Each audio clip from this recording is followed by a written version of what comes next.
My golden child sister slept with my husband and got pregnant. My parents sided with her and now demand I support their new family financially. The next time we met in court, but what I did next made them turn pale. Hello everyone. Thank you for being here with me today. Before I begin my story, I'd love to know which city you're joining us from. Please feel free to share in the comments. Now, let me take you into this story. Alright, let's settle in. Pour yourself a cup of coffee, or maybe some tea. I need to tell you what happened to me. It's not an easy story to tell, and it's not a pretty one, but it's mine. And I think you'll understand. My name is Margot, and from the moment I was old enough to understand words like responsible and disappointment, I knew which one belonged to me. I was the older daughter, the standard bearer. If anything went wrong in our tidy suburban house, the finger pointed in my direction first. I remember one afternoon, I must have been about 9. I was curled up on the living room sofa, lost in a book. My sister, Denise, was tearing through the house playing some imaginary game, all high-pitched shrieks and thundering feet. She was 3 years younger, and she was a whirlwind. I'd learned to just tune her out. Then, I heard the crash.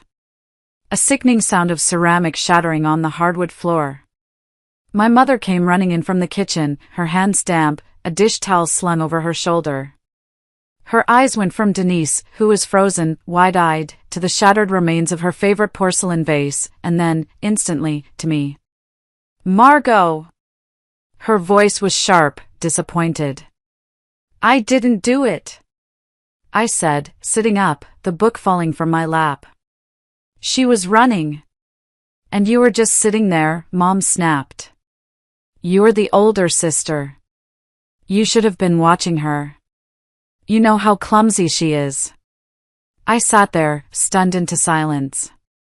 Denise slowly crept over and hid behind my mother's legs, peeking out at me. I was the one who got sent to my room. Not for breaking the vase, but for not stopping the vase from being broken. That was my role. I was the family's designated adult, even when I was just a child.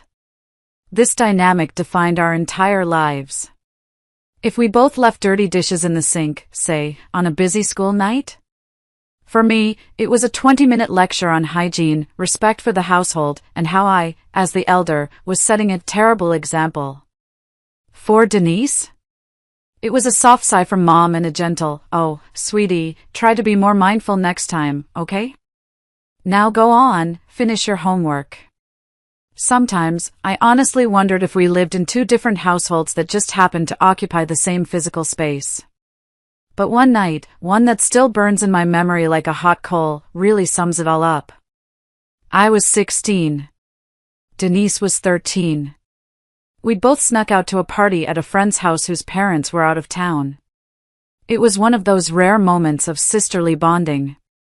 We were giggling in my bathroom mirror as we lined our eyes with clumsy, smudgy eyeliner, feeling so grown up and rebellious. We thought we were clever, planning to be back before midnight.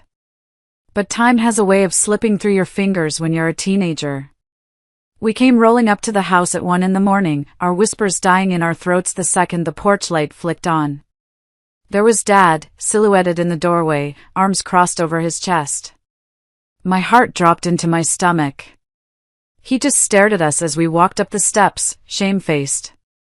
He looked at Denise, who immediately crumpled, her face dissolving into tears. "I'm sorry, Daddy. It was my fault." He just sighed, a long, weary sound, and gave his head a disappointed shake. "Go to your room, Denise. We'll talk in the morning." She scurried inside.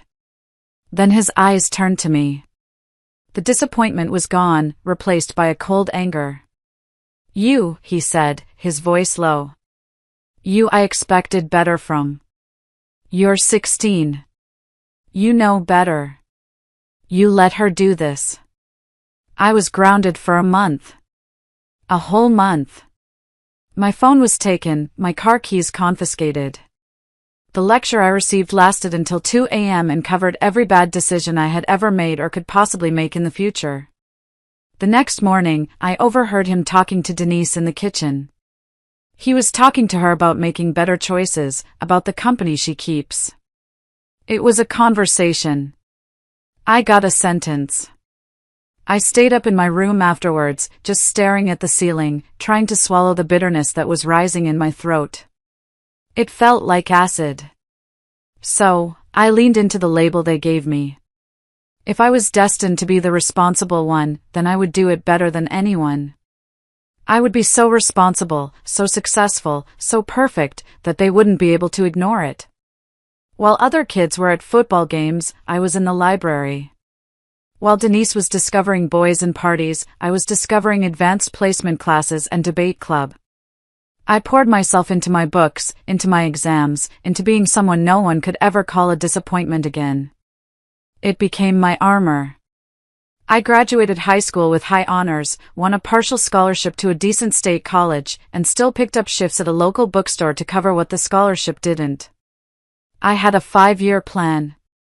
I was going to graduate, get a good job, and build a life for myself far away from their suffocating expectations.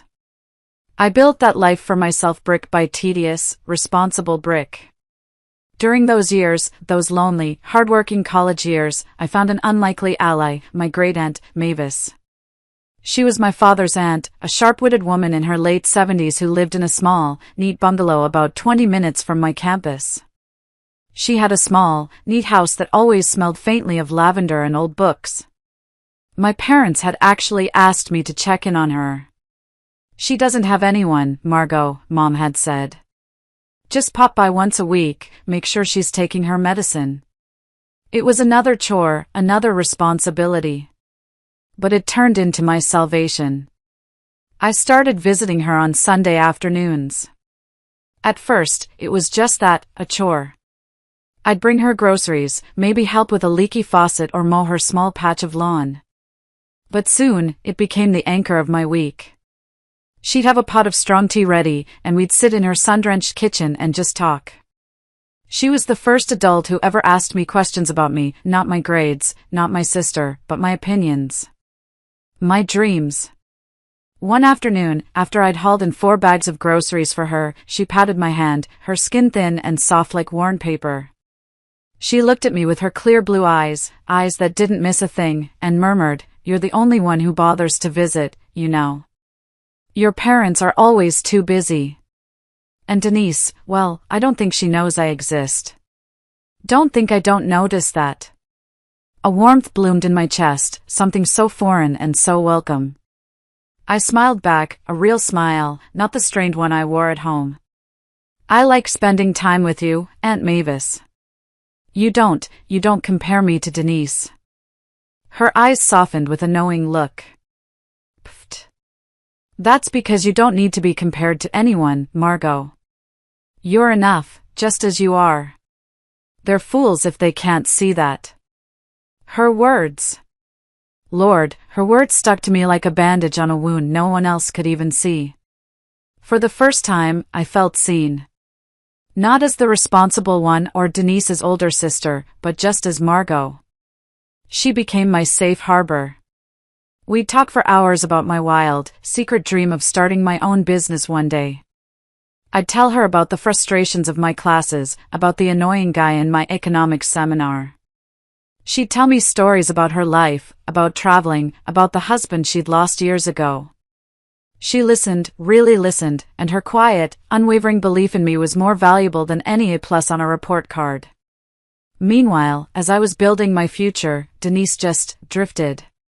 She dropped out of high school in her senior year, just 6 weeks before graduation. She scraped by with a GED later on, but she had no direction. Her time was filled with a rotating cast of boyfriends, each one seemingly more unreliable than the last. She'd work at a coffee shop for a few months, get fired for being late, then spend a month sleeping on a friend's couch. My parents worried, sure, but their worry always came sugar-coated with excuses. I'd be home for a weekend, and Mom would sigh over the phone, "Denise just can't find her footing. She's so sensitive." "Maybe she'd find her footing, Mom, if you stopped paying her car insurance," I'd argue, trying to be helpful. Margot, that's not fair, she'd snap back. She's just more free-spirited than you. Not everyone is cut out for the straight and narrow path, like you were. The straight and narrow. Like my hard work, my discipline, was some kind of personality flaw, something cold and unfeeling.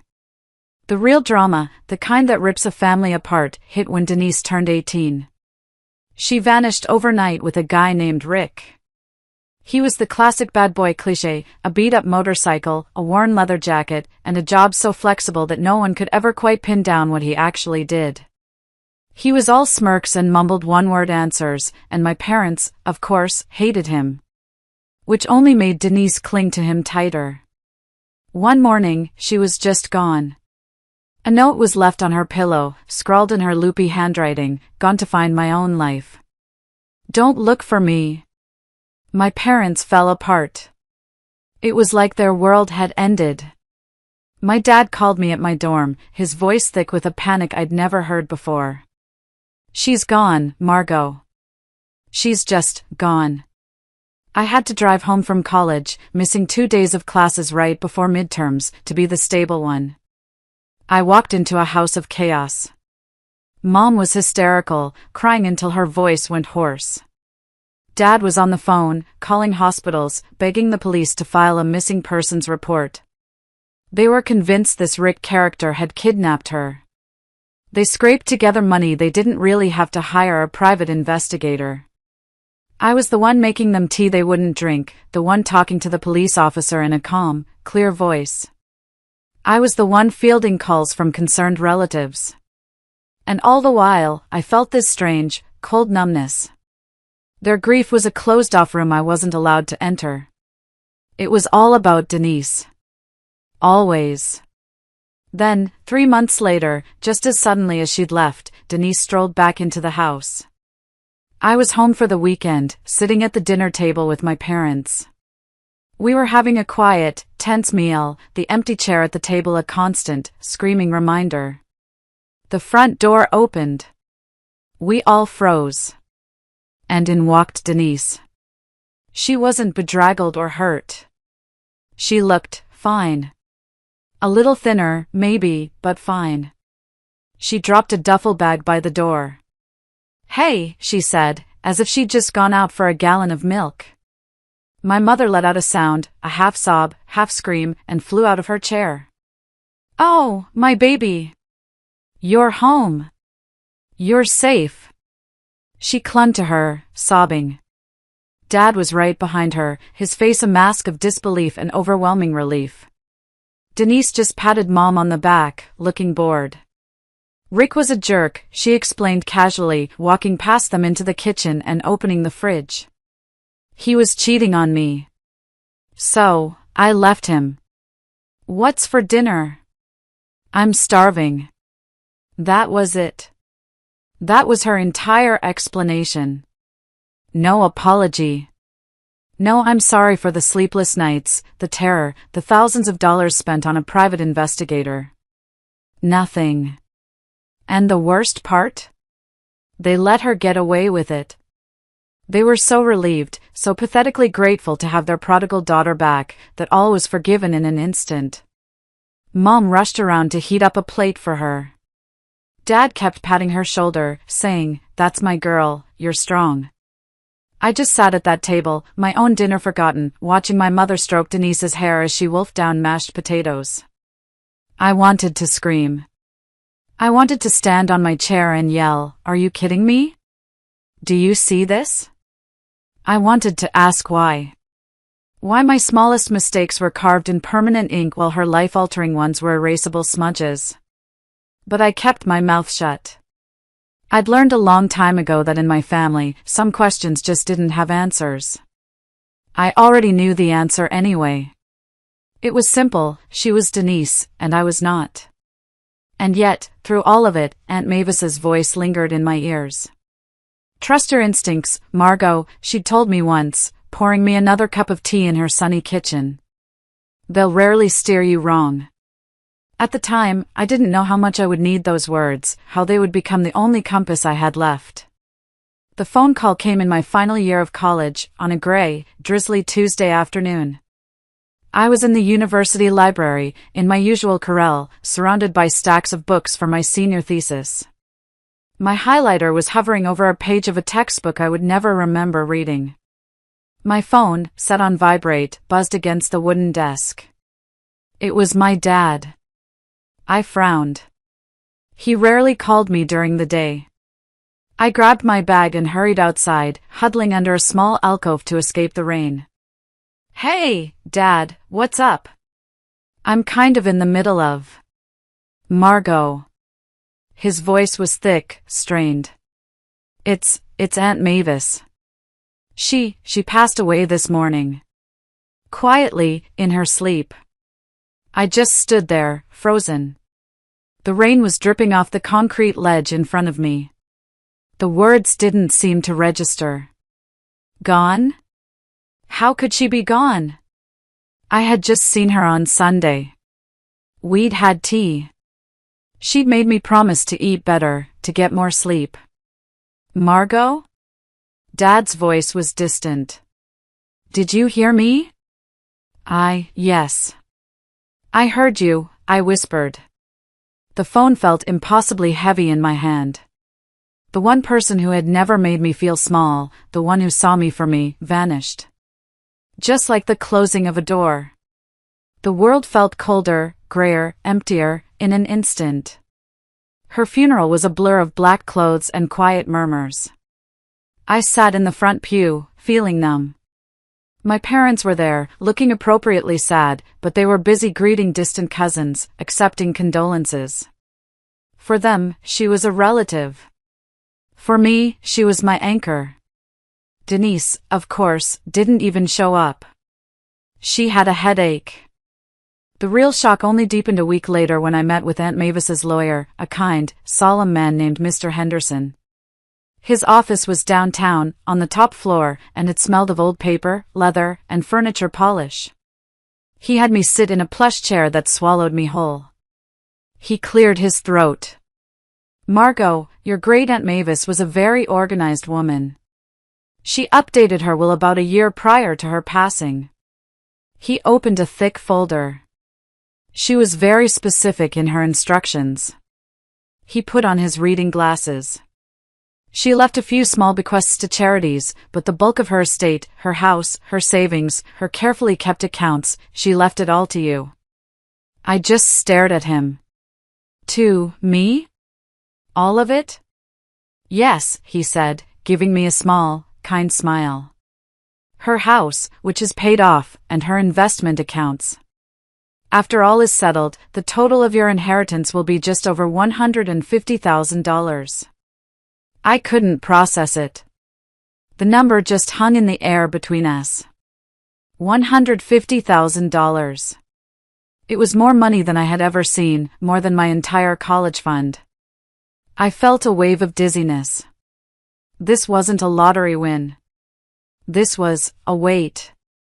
A responsibility. A final gift from the only person who truly believed in me. When I told my mother over the phone later that day, her reaction wasn't grief for her aunt. It wasn't happiness for me. It was pure, unadulterated suspicion. There was a long, cold silence on the other end of the line. "She left it all to you?" she finally asked, her voice thin with a surprise that bordered on accusation. "Yes," I whispered, my own throat still tight with a mix of grief and shock. "The lawyer said she'd made the changes last year." Another silence. I could almost hear the wheels turning in her head, the calculations being made. Then, she sighed. "Well," she said, and her tone wasn't one of admiration. "I guess it makes sense. You were always her favorite." It was an accusation. As if my weekly visits, my genuine love for this woman, were all part of some long con to get her money. As if I'd manipulated a sweet old woman into writing me a check. The truth was simpler and, for them, much harsher. I had been there. I had listened. I had cared. Denise hadn't. My parents had barely shown up except for Christmas and Easter. The real explosion came when Denise found out.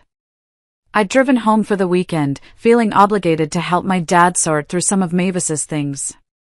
The moment I walked in, Denise was on me. She'd clearly been waiting. "So, I hear you're rich now," she snapped, her arms crossed, her face twisted into a familiar, ugly pout. "Denise, don't start," I said, tired.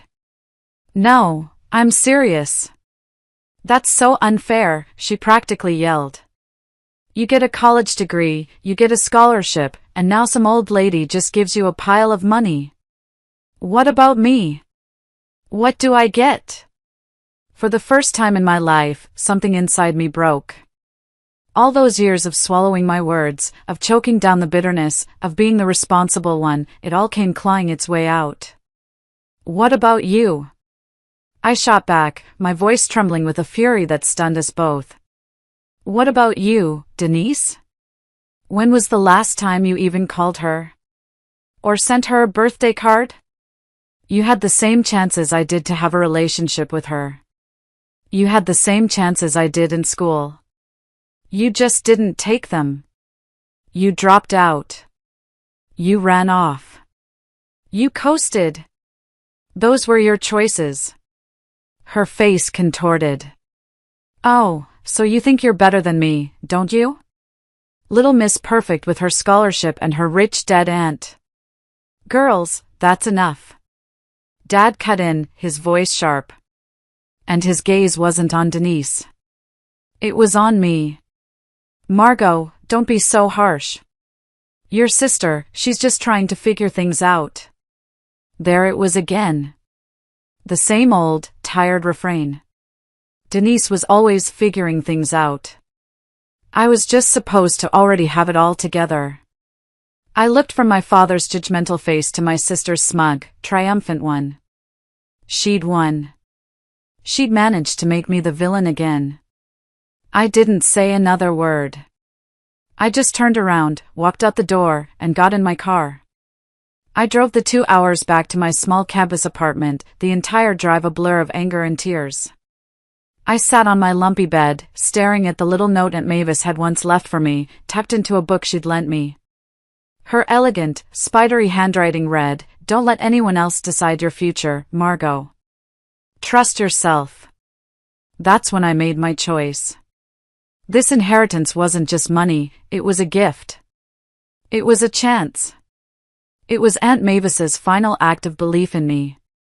I wasn't going to waste it on a down payment for a house in a town I hated, surrounded by people who would never, ever see my worth. I was going to do something terrifying. I was going to bet on myself. I'd been sketching out a business plan for months, a wild, secret idea I'd never thought possible. A consulting service for small businesses, helping them streamline their operations, manage their finances, and grow. It was my passion. This money, this was my chance to make it real. When I told my parents my plan a few weeks later, after graduation, they looked horrified. "You're going to waste that money?" Mom said, her voice laced with disappointment. "That money could be a down payment on a nice house, Margot. Or you could save it for your future," Dad added, his brows furrowed. "For a family. Starting a business is far too risky.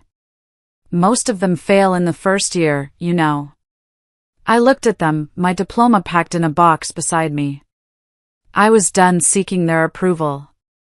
"I've done the research," I said, my voice steady. "I know the risks. And I know what I'm doing." They exchanged that look, the one I knew so well. Half pity, half disapproval. The look that said, "There she goes, being difficult again." But this time, they couldn't stop me. This time, the money was mine. The first year was brutal.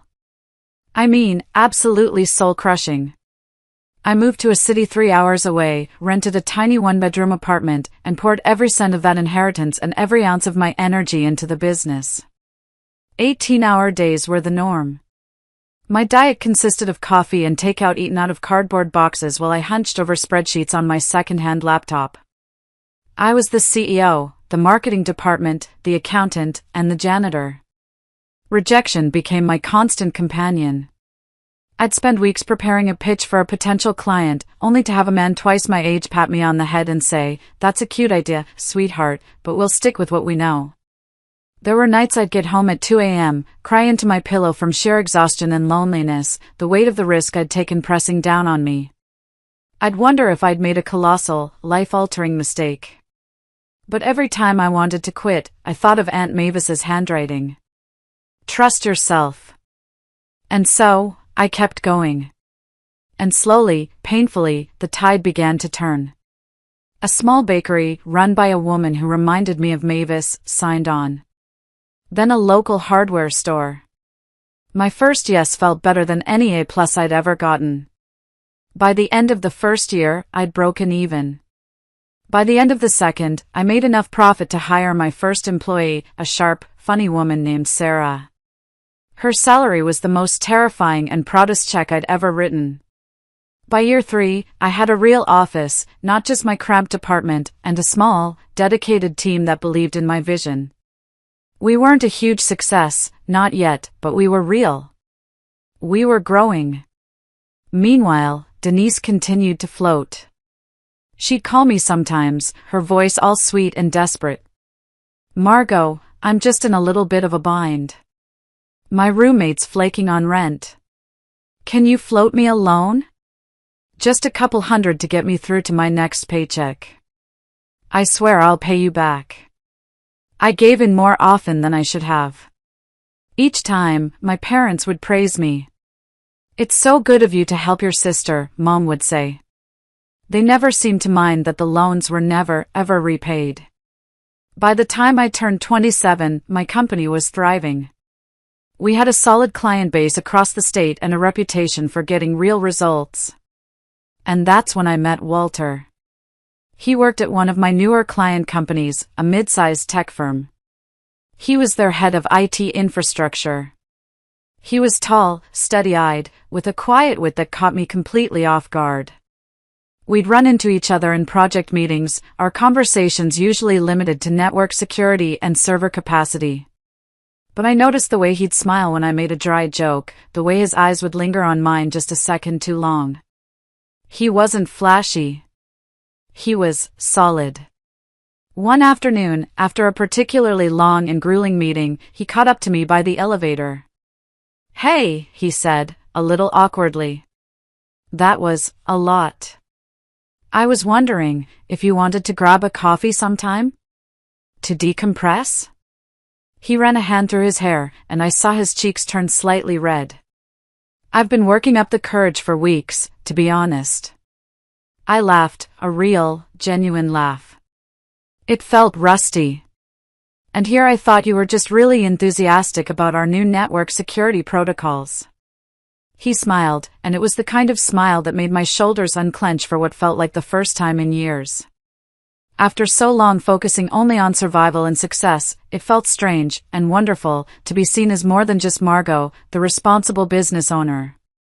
With Walter, I could just be Margot. I could breathe. Our coffee date turned into a long dinner.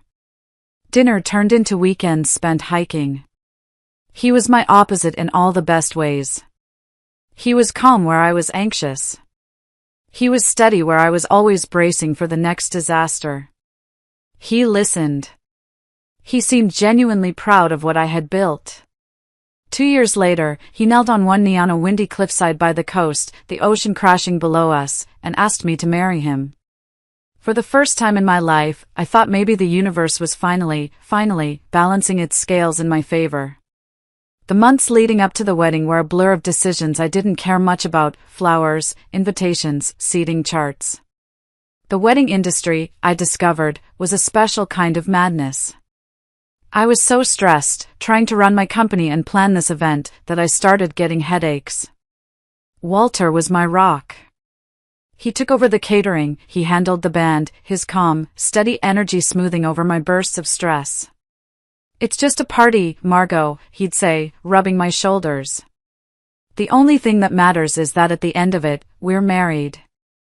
One evening, while we were sitting at our kitchen table, surrounded by half-opened envelopes and spreadsheets, I called my parents to confirm the final headcount for the caterer. "Mom," I said, a pen held between my teeth. "I just need to know if Denise RSVP'd yet. The caterer is pressing me." The silence on the other end of the line stretched on just a little too long. I knew that silence. Finally, Mom exhaled, a long, weary sound. "Oh, honey," she said. "Denise, she won't be able to make it. She's going through something with someone new. It's complicated."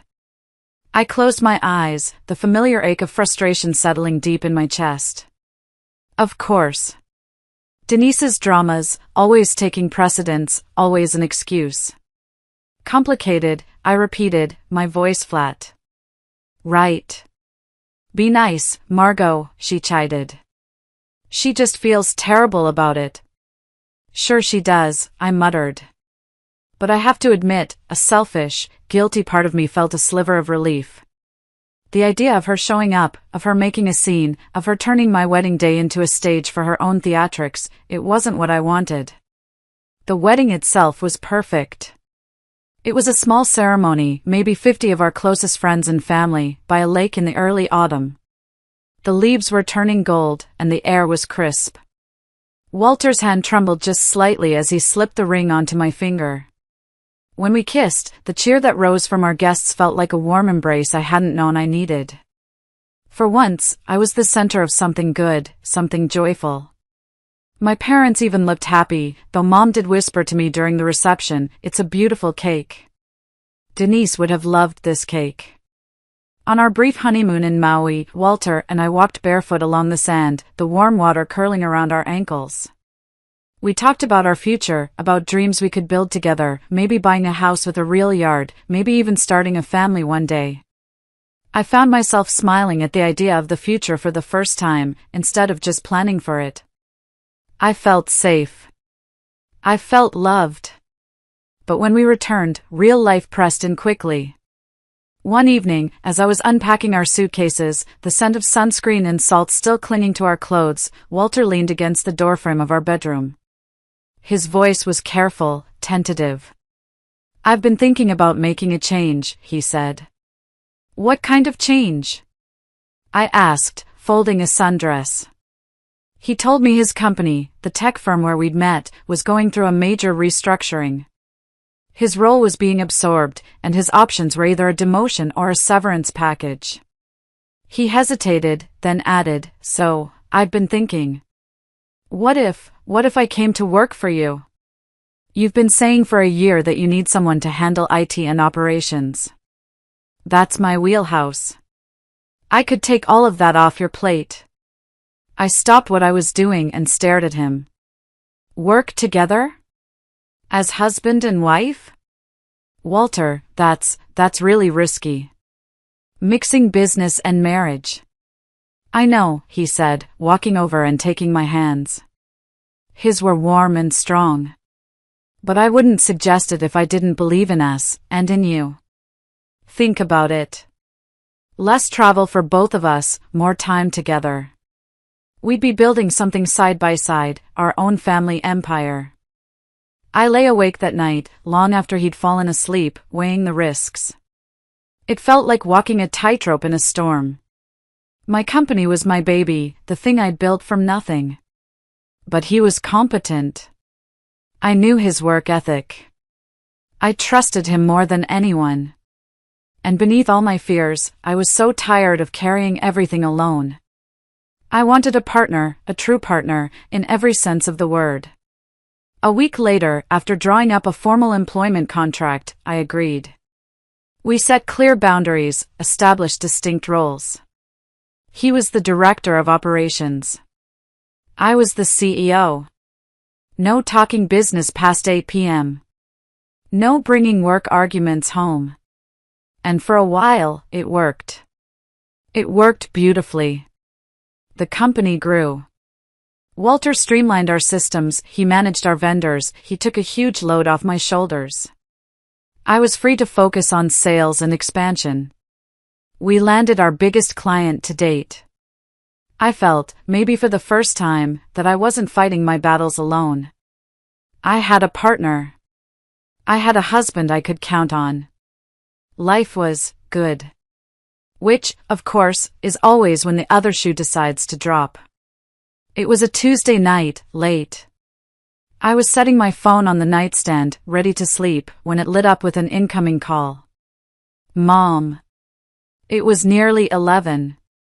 My stomach instantly clenched. My mother only called that late for one of two reasons, a death or Denise. I almost let it go to voicemail. I was so tired.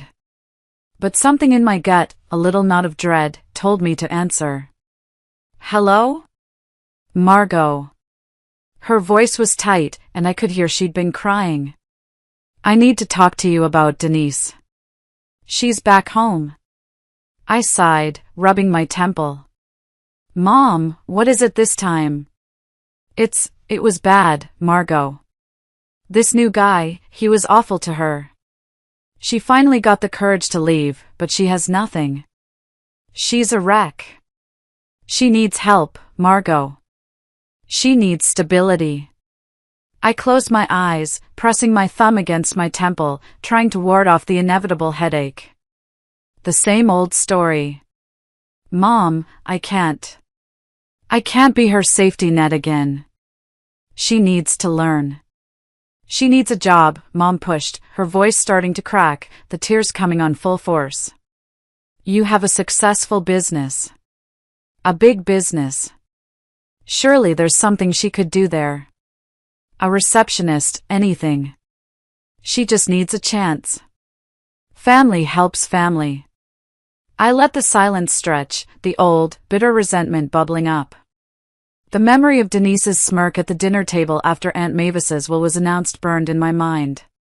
She's never kept a job for more than 3 months, Mom, I finally said, my voice low and flat. I can't risk my company, my employees' livelihoods, on a maybe. I have payroll. I have responsibilities. Just meet with her. Mom interrupted, her voice pleading now. Please, Margot. She's changed. I promise. She's been taking classes. She just needs one person to believe in her. Aunt Mavis. Aunt Mavis would have wanted you to help.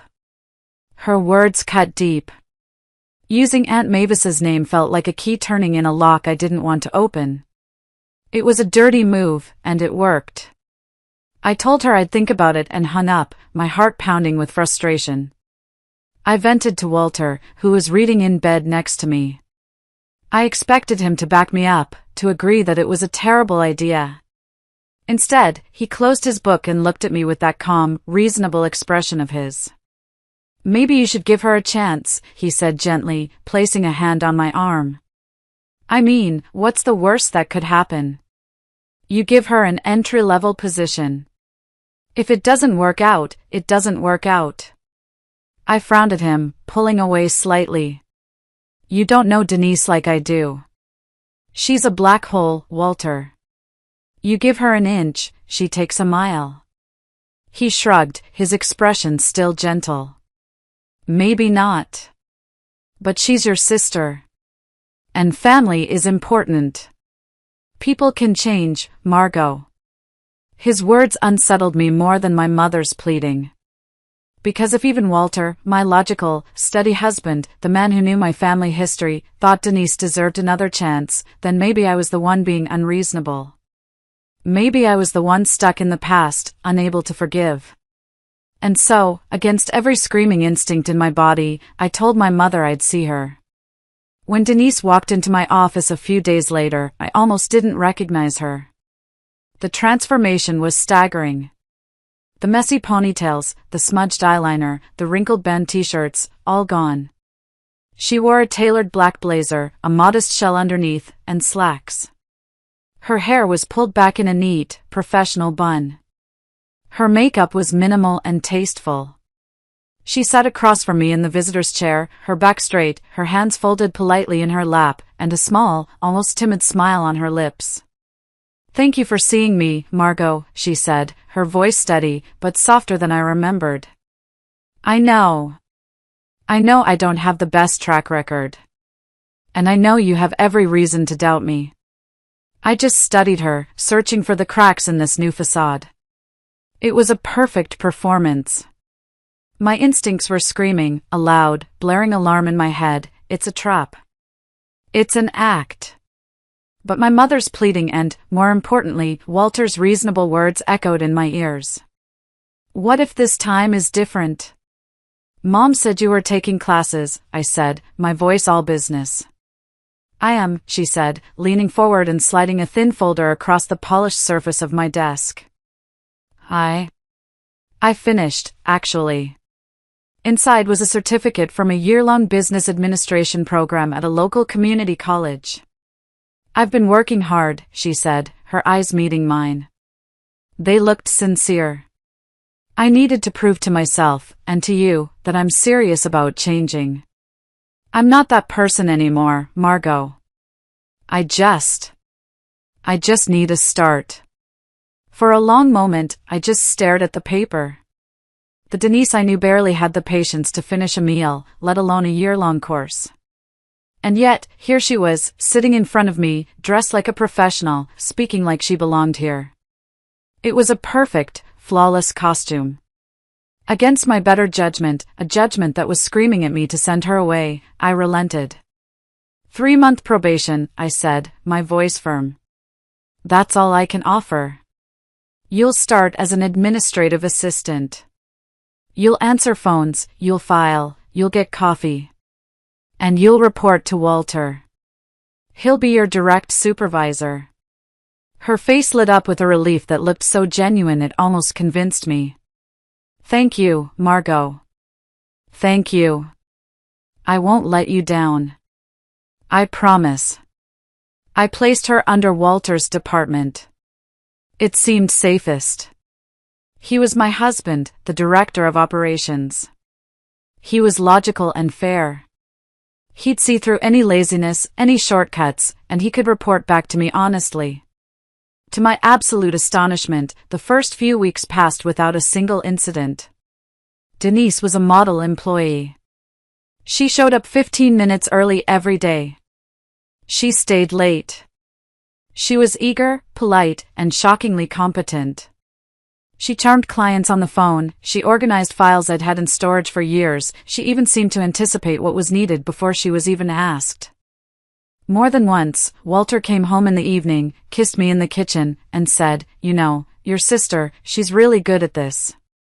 She's a natural. She's actually good with people. The clients like her. I'd force a smile, but a tight knot would form in my stomach each time he praised her. This wasn't the sister I knew. This perfect, efficient employee was a stranger. And maybe that was the problem. Maybe I didn't know her anymore.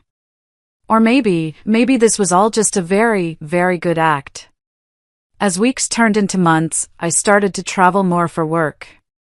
We were scouting new locations for expansion projects in 2 other states. I was gone for a week, then home for 2, then gone for another 4 days. Each time I returned, I'd find Denise more seamlessly woven into the fabric of my company. The probation period ended, and I had no reason not to hire her full-time. Walter even suggested a small raise. Employees would chat with her by the coffee machine in the break room. She organized a welcome baby gift for Sarah, my first employee, who was out on maternity leave. Walter praised her efficiency in our weekly meetings. Denise handled the vendor issue, he'd say. Denise streamlined the new client intake. I started to feel like an outsider in my own creation, a visitor in the life I had built from scratch. The unease grew. It was a quiet, creeping thing. One evening, we had a small staff gathering at a local restaurant to celebrate landing that big new contract. It should have been a happy night. I was circulating, talking to my team. I looked over and saw Walter and Denise standing near the bar, laughing together at some inside joke. Their faces were turned toward each other, their heads tilted in a way that felt too close. Too familiar. My skin prickled with a strange, cold feeling. I immediately brushed it off. I told myself I was being paranoid. I was letting my old resentments, my old childhood wounds, color what I was seeing. He was her boss. They were friendly. That was good, wasn't it? But when I tried to join their conversation, smiling, Denise's smile faltered for just a fraction of a second. It was like a curtain slipping, revealing something else underneath, before it was yanked back into place. Walter put an arm around my waist, but it felt automatic. Something wasn't right. That feeling, that tiny, persistent itch of wrongness, grew heavier when Stanley started acting strange. Stanley was our head of security. He'd been with me from the early days, back when I just had the small office. He was a retired police officer, a big, gruff guy with a dry wit and a habit of calling everyone kiddo. He was loyal to a fault, fiercely protective of me and the company I'd built. I trusted him with my life. But now, he avoided my eyes in meetings. He cut conversations short when I walked into the break room. He, who used to drop by my office every morning with a gruff "Mornin', kiddo," now just gave me a curt nod. And sometimes, when he thought I wasn't looking, I'd catch him watching me with an expression I couldn't quite place. It was a look of deep, profound pity. One night, a Thursday, I was working late. Everyone else had left the office. The building was quiet, the only sound the low hum of the servers. I knew Stanley was still on site, doing his final rounds. I called him into my office and closed the door. He stood in front of my desk, not sitting, shifting his weight, restless. He wouldn't meet my gaze. "Stanley," I said, leaning forward on my desk. My voice was quiet, but firm. "Something's bothering you. I can see it. You're not yourself. And it has to do with me. So please, just tell me what it is." He hesitated, his gaze fixed on a spot on the carpet. He looked like a man carrying a heavy, impossible weight.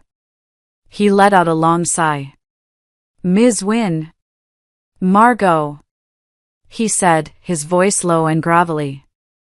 I didn't want to be the one. I kept hoping I was wrong.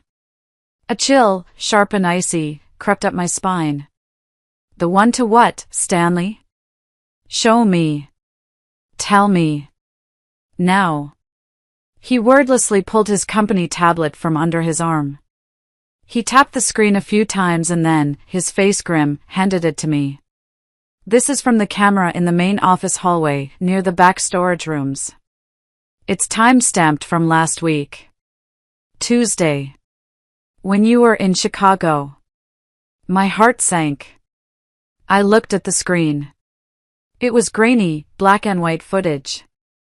I watched Walter and Denise walking side by side, laughing about something. It looked innocent enough. Then, he reached out, his hand brushing against hers. Her face tilted up toward his. And suddenly, they were kissing. It wasn't a peck. It was a deep, passionate, hungry kiss, pressed up against the wall before Walter grabbed her hand and pulled her into the darkness of the storage room. My mouth went dry. I couldn't breathe. The air in the room felt too thin. My fingers trembled as Stanley, his face a mask of stone, swiped to another clip. "This one's from 2 weeks ago. East hallway. Different day, different corner of the office. Same betrayal. And this one, from the parking garage, after hours." Over and over, a silent, grainy montage of my life falling apart. "How long?" I finally asked, my voice barely a whisper. I couldn't look up from the screen. "I'm sorry, Margot," Stanley said quietly. His eyes were heavy with a sorrow that mirrored my own. "I first saw something suspicious about 3 months ago. Almost right after her probation ended. I've been documenting it. 3 months. The tablet felt like it was burning my hands. All those late nights she'd supposedly stayed to catch up on work. All those glowing reports from my own husband. All those times he'd told me I was the one being unreasonable. All of it happening under my roof, in my company, in the life I had built with my own 2 hands. The world tilted beneath me, and I felt like I was in freefall. I drove home in a complete haze. I don't remember the 20-minute drive. I just remember my hands gripping the steering wheel so tightly the skin on my knuckles turned white. Every stoplight, every mile between the office and the beautiful house I had bought, I replayed the images in my mind. Walter's hand on the small of Denise's back. Denise tilting her head up toward him like she belonged there. The bile rose in my throat, hot and acidic. When I walked through the front door, the house smelled of garlic and tomatoes. Walter was humming in the kitchen, stirring a pot of pasta sauce, a picture of domestic, happy normalcy. The sheer, oblivious happiness of it made me want to be sick. "Hey, you're home early," he said with that easy smile that had once made my heart flutter. Now, it just looked like a mask. I didn't answer. I didn't cry. I didn't scream. I felt cold. I walked over to him, pulled out my phone, and pressed play on one of the videos Stanley had sent me. The one in the hallway. I held it up right in front of his face. The sound of their own muffled laughter, the little gasp from Denise, filled the cozy, quiet kitchen. Walter froze. His eyes locked on the tiny screen, and every single drop of color drained from his face. He looked like he'd been punched in the gut. The wooden spoon, covered in red sauce, clattered from his limp hand onto our clean tile floor. "Margot," he stammered, his voice suddenly thin and reedy. I can explain." "Explain what?" My own voice trembled, not with sadness, but with a white-hot fury I didn't know I possessed. A toxic mix of rage and gut-wrenching heartbreak. "Explain how you've been sleeping with my sister in my company's hallways? In my building? Explain that to me, Walter." He took a step toward me, his hands reaching out. "Listen, it was a mistake. A stupid mistake. It didn't mean anything. Don't you dare touch me," I spat, recoiling as if he were on fire. The dam of my composure finally broke. A scream, a raw, animal sound of betrayal, tore its way out of my throat. "Pack your things and get out. Get out of my house." He just stared at me, his mouth opening and closing, speechless. "I mean it, Walter. Pack a bag and get out. You're done here, both of you. You're fired." His lips parted, then closed. He saw the look in my eyes. He knew there was no room left to argue, no lie he could tell that would fix this. He just nodded, turned, and walked toward our bedroom. That night, I sat alone at my desk in my home office, the smell of burnt pasta sauce still lingering in the air. My hands shook as I drafted the official termination papers for both of them, citing gross misconduct and violation of company policy. Signing my own husband's name on the line that officially ended his career at my company was the most surreal, painful, and necessary thing I had ever done. The next day, my phone started ringing off the hook. It was my mother. Over and over. I ignored her calls. I ignored the flood of texts. "Margot, call me. It's an emergency." I knew what it was. I ignored her until I couldn't anymore. The moment I answered, her frantic, hysterical voice filled my ear. "What is going on, Margot?" "Walter's at our house. He says you fired him. Denise just got an email, she's locked out of the system, she won't stop crying. You need to come over here right now and fix this." Fix this. The sheer, unbelievable audacity of it, the command to fix this, almost made me laugh. It was a hysterical, broken sound. "Did you know?" I asked quietly, my voice eerily calm. Her silence said everything. "Margot, it's not that simple." "I'll be right over," I said, and hung up. When I arrived at my parents' house that evening, it was exactly as I'd imagined. A trap. A tribunal. They were all there, a united front waiting to ambush me. Mom, Dad, a red-eyed, tear-stained Denise, and my husband, Walter. The four people who should have been my foundation now looked like strangers. Margot, thank God, my mother started, rushing toward me. This is all a terrible misunderstanding. I put up a hand, and she actually stopped. I didn't say a word. I walked past her, to the large television in their living room, connected my phone, and played one of the videos on the big screen. The silent, grainy image of Walter and Denise kissing, her hand tangled in his hair, filled the room.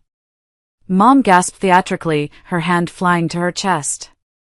Dad suddenly found the floor incredibly interesting. Denise covered her face and let out a loud, theatrical sob. How could you? My voice finally cracked, the ice in my veins finally melting into pure pain. How could all of you betray me like this? For a moment, a single, fleeting moment, the room hung heavy with something that might have been guilt. But then my mother recovered. Her expression hardened, her sympathy evaporating, her loyalty snapping back to its default position. Margot, nobody meant to hurt you. These things, they just happen. People fall in love unexpectedly. Denise lifted her tear-streaked face from her hands, and in a voice trembling with practiced, fragile vulnerability, she said, "We didn't want it to happen, Margot. But we couldn't stop it. Walter and I, we're in love." Walter, my husband, the man who had vowed to love and cherish me, reached over and took her hand. I thought my stomach might actually turn inside out. And then, Denise delivered the words that were designed to split my world in two, the final, calculated blow. I'm pregnant. The air left my lungs in a painful rush. What? Almost 4 weeks, she whispered, her free palm resting delicately on her flat stomach. We were going to tell you next week. I staggered back as if she had physically struck me. That doesn't excuse what you did, I said, my voice shaking, clinging to the last shred of control I had. That's when the atmosphere in the room shifted. The guilt was gone, replaced by steel. Walter leaned forward, his tone no longer apologetic, but cold and hard. You can't fire us without cause, Margot. That's illegal termination. We'll sue you. I let out a bitter, strangled laugh. Sexual misconduct in the workplace isn't cause? Conspiring behind my back isn't cause? My father finally spoke, his voice sharp with judgment, and it was aimed not at them, but at me. You're overreacting, Margot. Nobody should lose their livelihood, their insurance, over a personal mistake. Not with a baby on the way. You have got to be kidding me, I muttered, looking at their stone-cold, righteous faces. Denise sniffled, her tears already drying into cold calculation. I am under enormous stress because of you, she declared, her voice gaining a surprising strength. My doctor says the baby could be at risk. I have medical documentation. I stared at her. Medical documentation? You planned this? She lifted her chin, defiant. We're getting married as soon as your divorce is finalized. And you'll pay for everything you've done to us. Firing a pregnant woman, the courts will destroy you. Your clients will love that. My mother nodded furiously, her loyalties crystal clear. She needs stability, Margot. You need to reinstate them both, immediately. And frankly, they deserve a raise for all this emotional distress. Or what? I asked, my voice dangerously low. Or we'll file a lawsuit tomorrow, Walter said flatly. Wrongful termination.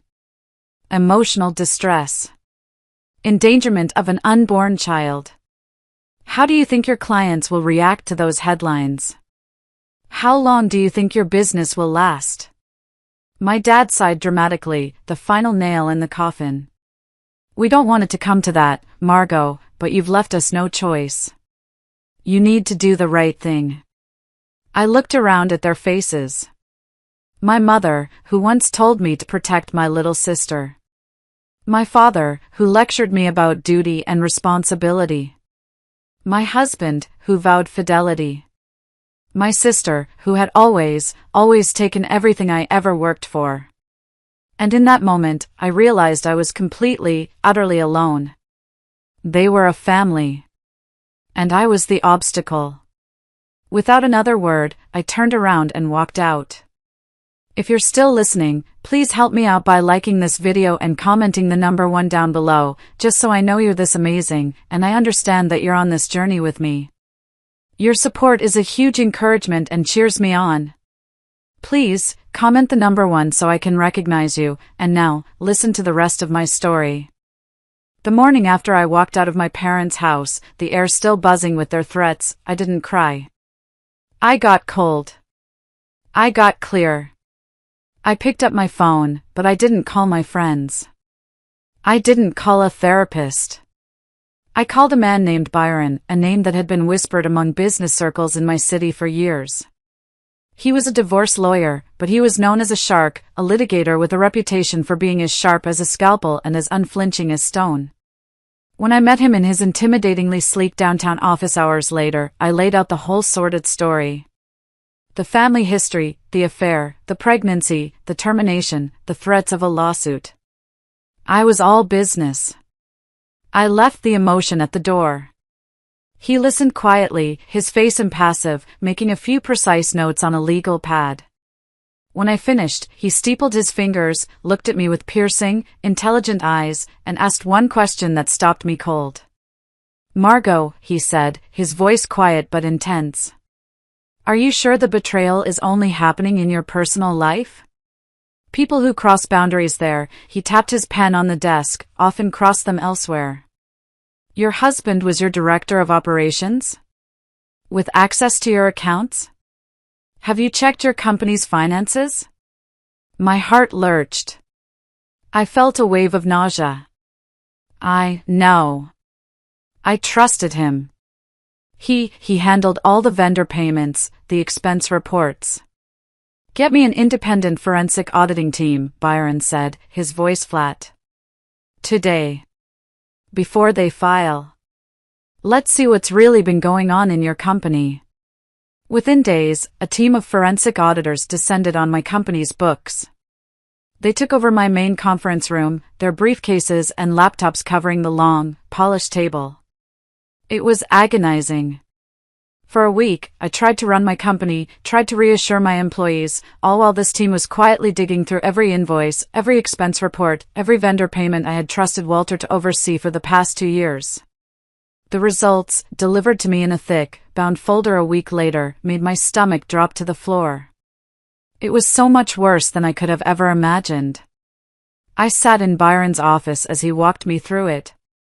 It wasn't just an affair. It was a systematic, calculated robbery of my company. My company. The one I built from Aunt Mavis's inheritance and my own sweat. There were forged invoices for services from companies that didn't exist. Phantom consulting fees paid out monthly to shell companies. And when the auditors traced the bank accounts of those shell companies, they led straight to a secret account in Denise's name. But that wasn't all.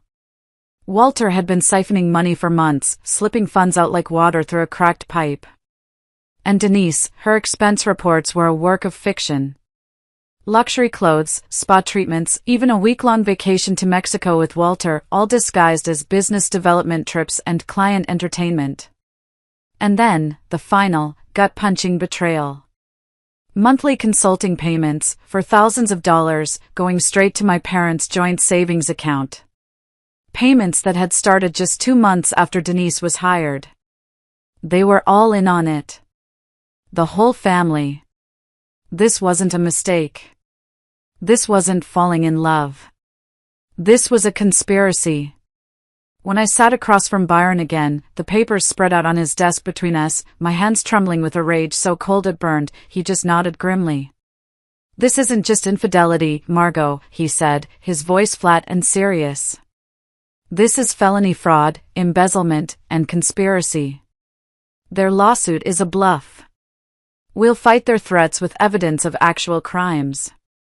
True to their word, they struck first. Within a week, I was served.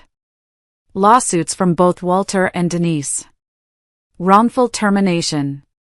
Emotional distress. Discrimination against a pregnant woman. Walter demanded alimony, half the company, claiming he was instrumental in its growth. Denise paraded her pregnancy as both a shield and a sword.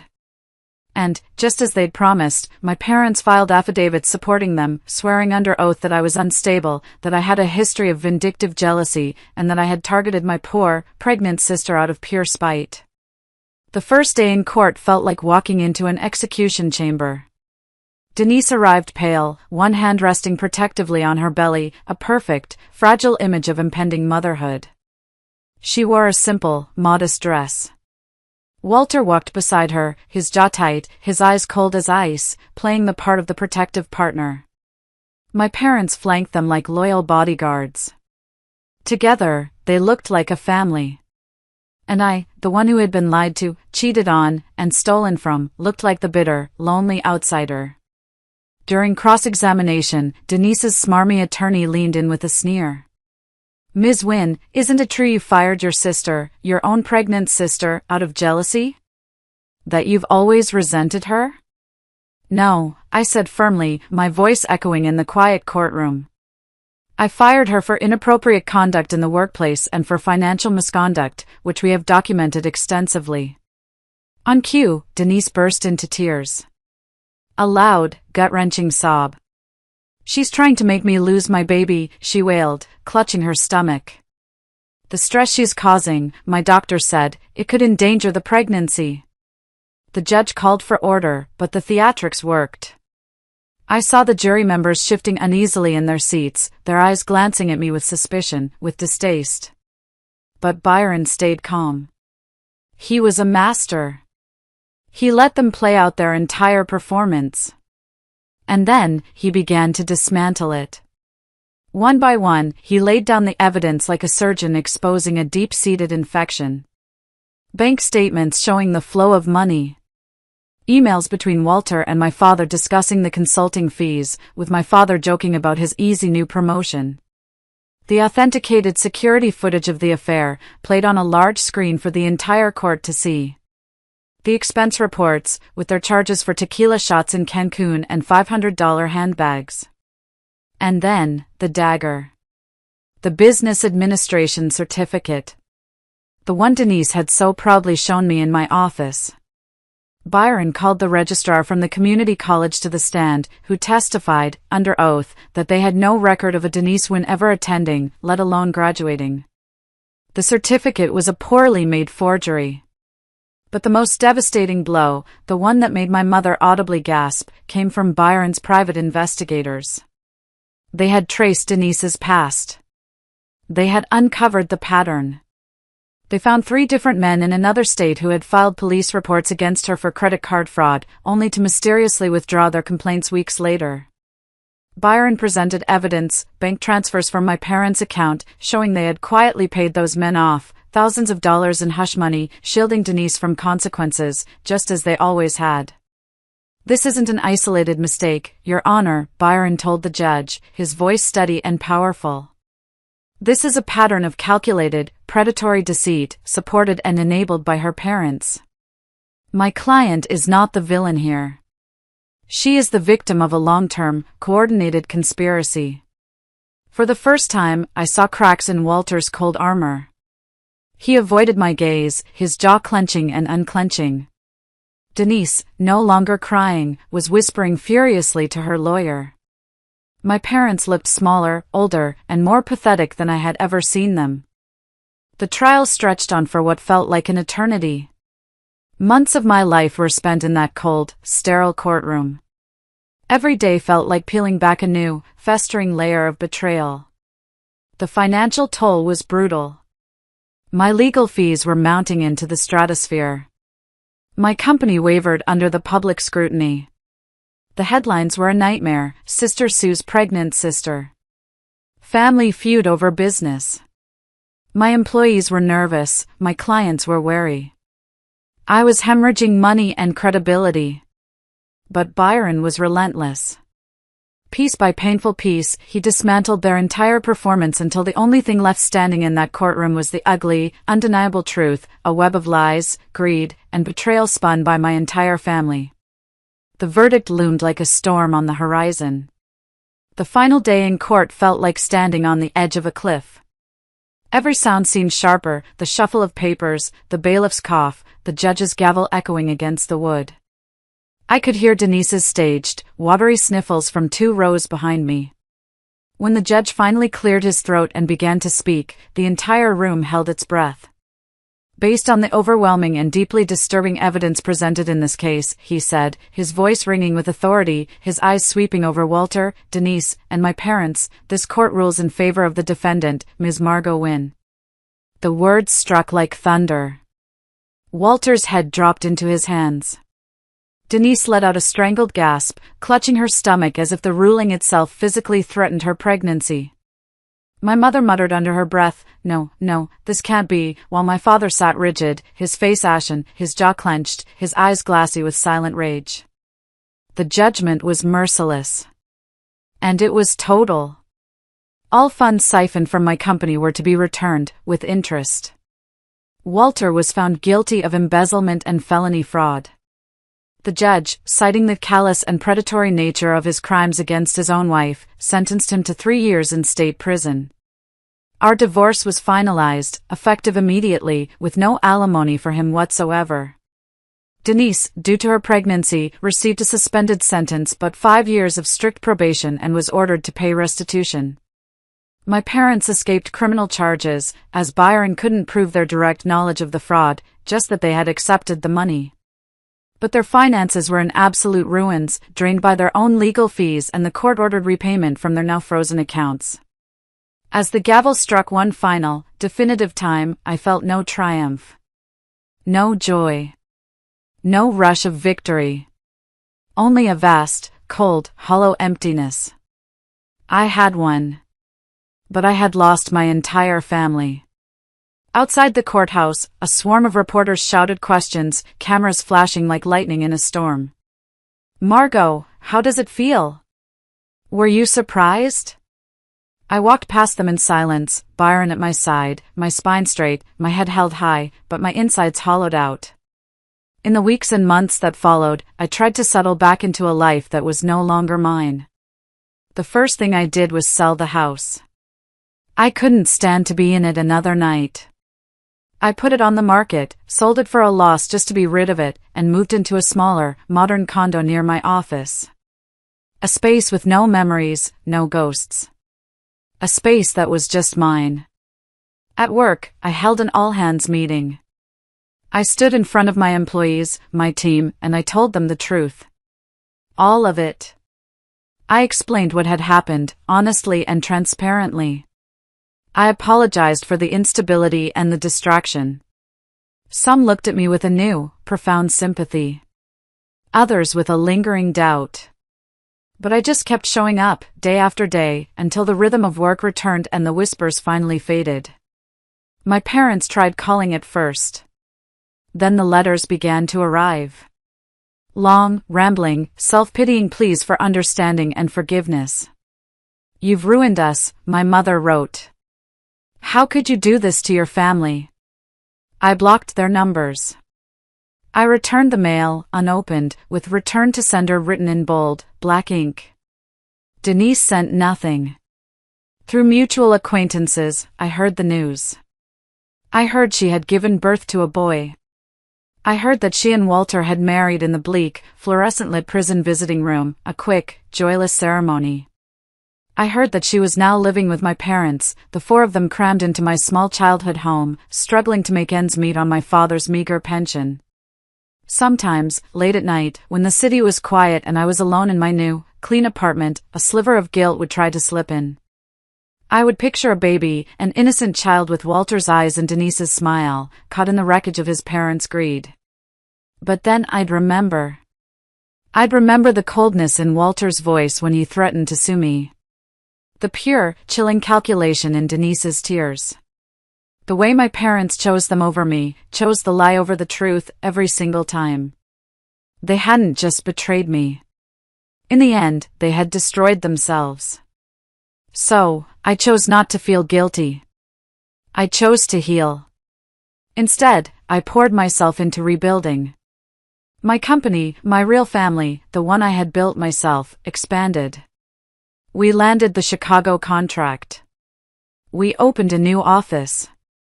We doubled our client base within a year. I found a new strength I never knew I had. I also joined a trauma support group, a circle of strangers in a church basement who had all had their lives shattered in different ways. They sat with me, they listened, and they taught me something my family never could: solidarity born from honesty. Dating felt impossible. Well-meaning friends tried setting me up, but I always smiled politely and declined. I'm focusing on my career right now, I'd say. But the truth was, I was focusing on healing, on learning how to trust my own judgment again, how to trust myself after being so gutted by the very people I should have been able to trust the most. One night, while unpacking an old box, I found a photograph of Aunt Mavis and me, taken at a county fair years ago. She was laughing, her arm looped through mine, her face crinkled with pure joy. And her voice, clear as a bell, echoed in my memory. Trust your instincts, Margot. They'll rarely steer you wrong. I should have listened sooner. I didn't then, but I will now. The future feels uncertain, yes, but for the first time, it feels completely and totally mine. Every step I take forward, every new client I sign, every morning I wake up in my own quiet, safe home, it's on my terms. Not anyone else's. For the first time in my life, I'm not living in my sister's shadow, or under my parents' judgment, or in a husband's betrayal. I'm standing alone, and I've never felt stronger. Thank you for listening to my story. I know it was a long one. If you've been through anything like this, or if you just want to show some support, please leave a comment below. It means the world to know I'm not alone in this, and that you've been here with me. Thank you.